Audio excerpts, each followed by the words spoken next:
大家好，熊二我又来了。今天接着搞机，这是一个86型的，入墙是 AP， 这是一个 TP 的，说好不修各种 link 的东西，结果又修上了。据这位老铁反映，现在插上 PoE 之后，机器压根儿不启动，没有任何反应啊。我们现在来试一下。现在这根网线啊是有 PoE 的，插摄像头我们可以看到没有问题，但是我们插到它这个小 AP 上，我们看到这是一点反应都没有啊。机器已经拆开了，看来那句话说的对呀，做工与价格成正比呀。正面一块硕大的这么厚的大散热片，中间还有导热柱，该有的屏蔽罩它也都给上上了。现在我们把 PoE 插上，看看它的电正不正常。这个电容这块这两个爪呢，正面是个电容，它这块应该是 PoE 来的电。如果 PoE 芯片工作正常的话，它现在应该是有一个很高的电压。我们看到现在是50伏，没有问题，证明它的 PoE 控制芯片这是正常的。这一块是它电压变换之后的这个电，我们看到这一块就没有电了。它这个两个角对应的呢，就是前边这个电容，它这块应该是一个12伏，但是咱们看到它没有电。虽然说刚才咱们测量这个小板现在没有12伏输出，但是你也不能说就是它坏了，因为如果说这个主板上面有短路，那么这个小板的这个12伏这个电压变换芯片会直接保护不让输出。现在我们把它分开了，单独给它通一个 PoE， 我们看到这是正常的，它是有12伏输出的，所以说这个问题并不是出在电压变换部分呢。那现在的问题应该是出在主板身上了。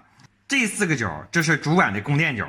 我这个表它本身不咋准，它两个表笔放在一块就170多，放到这上面我们看到还是170多，直接大短路。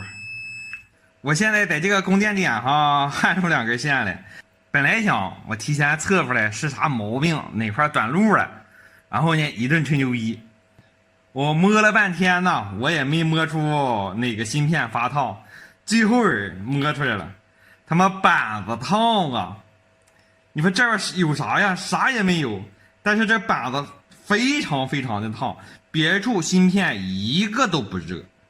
打上焊油之后，我们看到这焊油直接就化了，直接就变成液态了。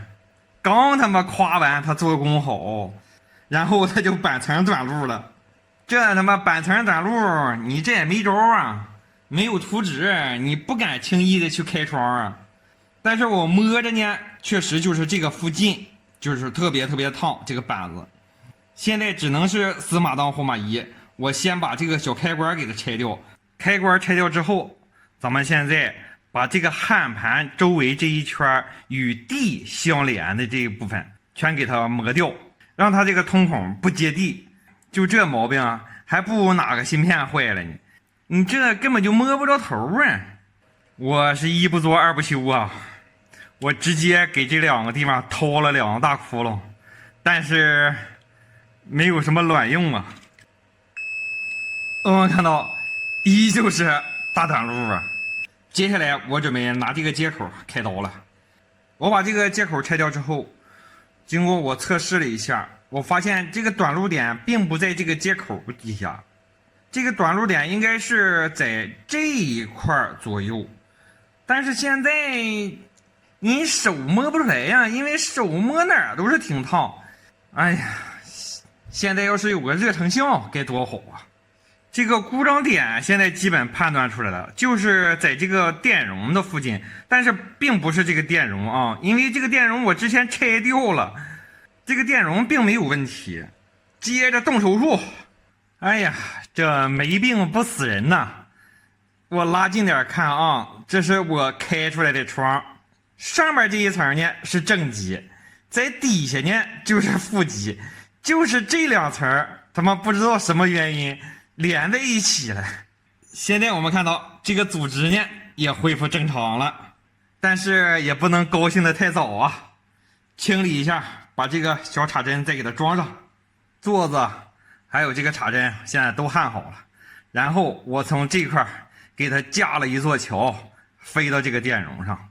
要想生活过得去，就必须给它搞点绿啊！